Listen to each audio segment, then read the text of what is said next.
Welcome back to the American College of Surgeons Bulletin Brief from the front line, Surgeons' Voices. With me today are two of our newly elected officers of the Board of Governors. Firstly, Dr. Oscar Guillamondegui, who's a professor of surgery and the Carol Ann Gavin Directorship Chief of the Division of Acute Care Surgery at Vanderbilt University.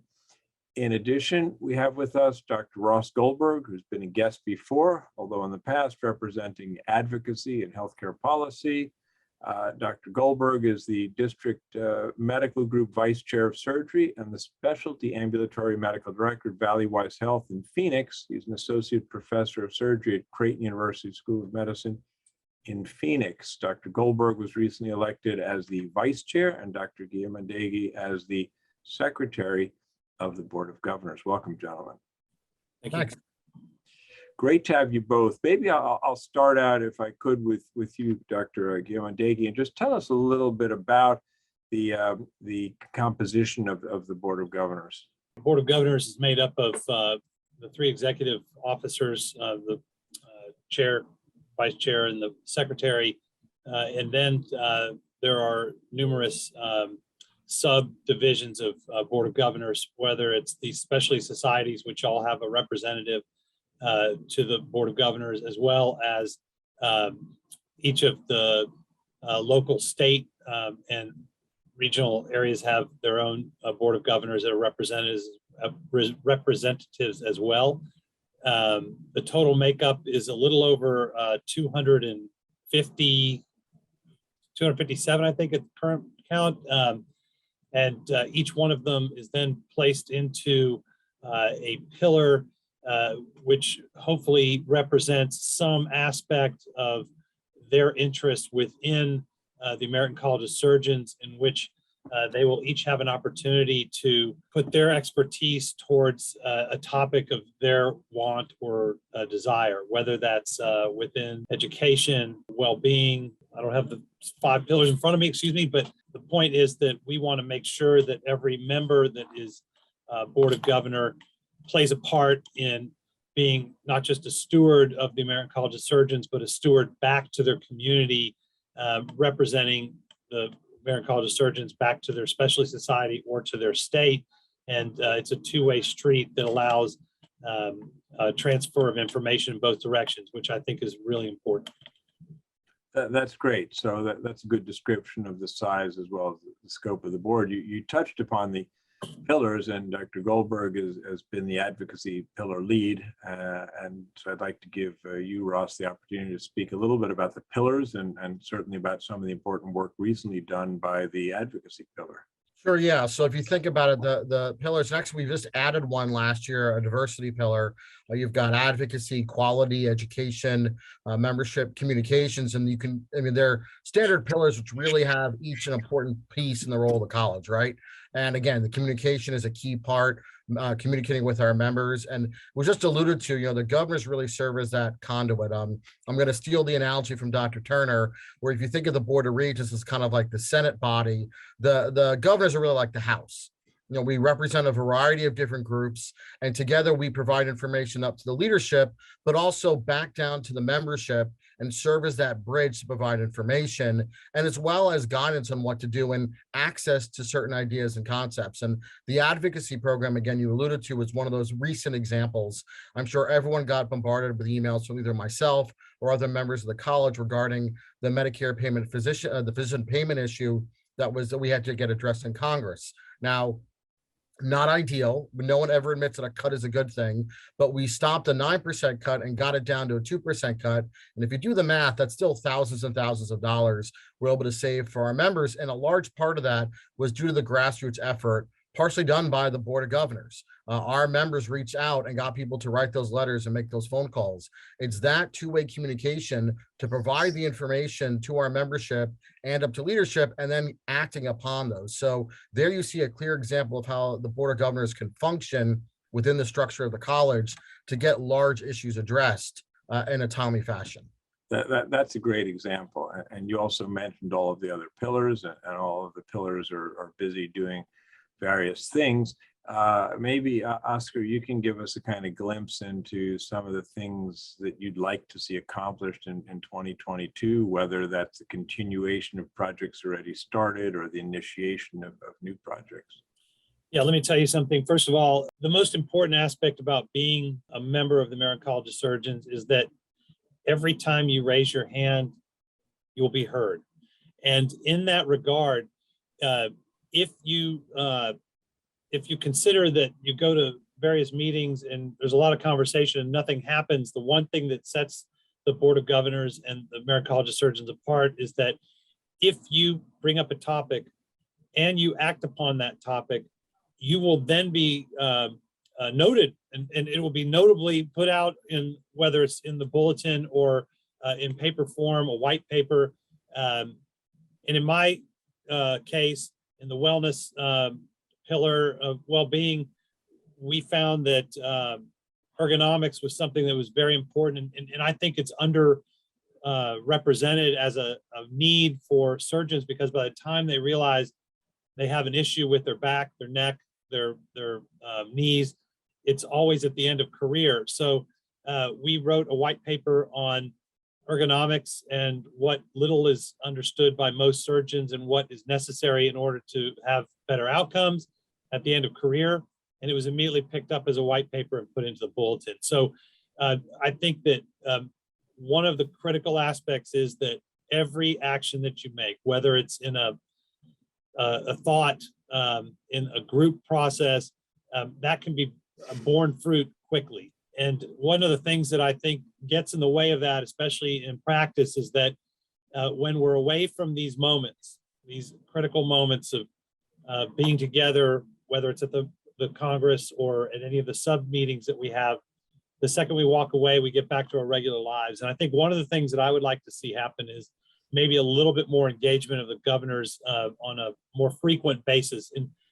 And I've spoken with our chair, with Daniel Walsh, and I think one of the things that spurs people to do things is that you make something more than quarterly. So if you go to monthly, maybe it's a little too frequent, but at some point being held a little bit more responsible for the thought, the idea, the move forward from that idea will allow a few more things to push forward. And I would love to see a little bit more engagement from all of our governors, realize that their engagement will be heard and will be utilized in the future. And the more you participate, I think the more powerful the American College of Surgeons becomes. Yeah, it's interesting you say that, because when I was on governors, there were no pillars, and we didn't seem to have as much direction as we do now. While I was on the regions, that the pillars got established, and it really has given more direction. And then one of the silver linings of the otherwise black cloud of COVID is people being used to speaking as we're doing today, rather than the old phone conferences, which were really kind of difficult to get anything out of. And I know when I was vice chair of the Board of Regents, I had the privilege of participating monthly with the executive committee and the pillar leads of the Board of Governors, and there's a tremendous amount of work being done. So I think the natural progression is exactly as you say. First establishing the grounding, the foundation of the pillars, then having the example set by the executive, and then rolling it down to have everybody participating on a regular basis. I kind of think that may well happen, especially with you guys wanting it to happen. Ross, same question to you. I mean, clearly advocacy is going to continue. Besides advocacy, what are some of the other areas you see as foci for 2022? Well, yeah, I fully admit my bias, is where I have kind of staked my peg in the ground, if you will. And I guess the nice thing about advocacy is you never run out of something to advocate for, which is good. It's good and bad, you could say. But I think you look at the other pillars, and really it's like you said, and I had the privilege of being on the exec last year and hearing what the other pillars were doing, and it's really astounding work. The volume and the quality and depth of what's being produced by our members is astounding. Go to the bulletin briefs and every time. So realize, we're producing, all the pillars are producing these bulletin brief articles with details. You look at the quality pillar and the multiple subcommittees. For example, I'm engaged on the telehealth side with them, not just from an advocacy side, but, because of the pandemic and how has that grown in the surgical world, and we know it's here to stay. So how do we create those best practices for surgeons? in different environments? How do we make sure it's sustainable? So, there's a lot of cross linking between the pillars also, because like everything is they're all interconnected, right? These issues aren't in silos. They may be focused in one area, but there's all these connections through in the Board of Governors, and there's all these interlinking. So it's really fascinating. If you look at kind of a map of how we're all connected, it's going to be a lot of intersecting lines because we all work with one another. And that's really ideally why we're so successful, I think, is that we're coordinating our efforts and working as a group, not going off in these silos as individuals. So you talk about the membership piece and really engaging our chapters and making sure that all of them have the chance to be robust, not just the US chapters, but international, growing new chapters, growing the specialty societies, making sure everyone has an equivalent voice and opportunity. Quality I talked about. Again, quality is not going away. And again, from the advocacy side, we want quality to be kind of our focus because we want to develop what those quality measures should be. And then you have those be the measuring tools to look at surgeons. So we don't want other people to come up with them. We know best what's high quality. So we want to make sure we develop those. The diversity pillar is a fascinating one, to be honest, because just where it can go is unlimited. And I think sometimes that makes people nervous because they don't know where it's going to go, which is the best place to be because you don't have a set path. You have ideas, and those ideas can spawn in a lot of directions. And if you're willing to have an open mind and have open discussions about where you want to go, I think you're going to see a lot of high quality content coming out of that pillar this year and for years to come as we take a step back and look at our history, learn from it, and reshape the future. And I think those are a few examples of how the Board of Governors, the pillars really are embracing the evolution of healthcare as we learn through not just the pandemic, but as we've learned over time what works and what doesn't, and where we want the direction of surgical care in this country to go. That's an excellent point. Thinking about the governors, although many of the governors are in some facet of general surgery, as both of you are, not everybody is. And certainly a large part of our constituency are subspecialties, pediatric surgery, neurosurgery, orthopedics, and so on. What's the board doing to continue what Scott Levin, I think, really started last year with, or at least resuscitated and rejuvenated last year and strengthened last year, which is specialty engagement. So Oscar, maybe you can take that one on. I think one of the places where we have opportunity and a big opportunity is the clinical congress and engaging the clinical congress through panel sessions that are developed by our specialty governors gives us an ear to what they're looking for within their own specialty that will make the Congress a much more robust place to be in order to have a broader education. And utilizing those specialty governors would allow us to have more input on the panel sessions, on the town halls, on the various aspects that make the Congress what it is, more robust. And that part, I can tell you from putting together many panel sessions through the Committee on Trauma, and then we put several on through the wellness groups.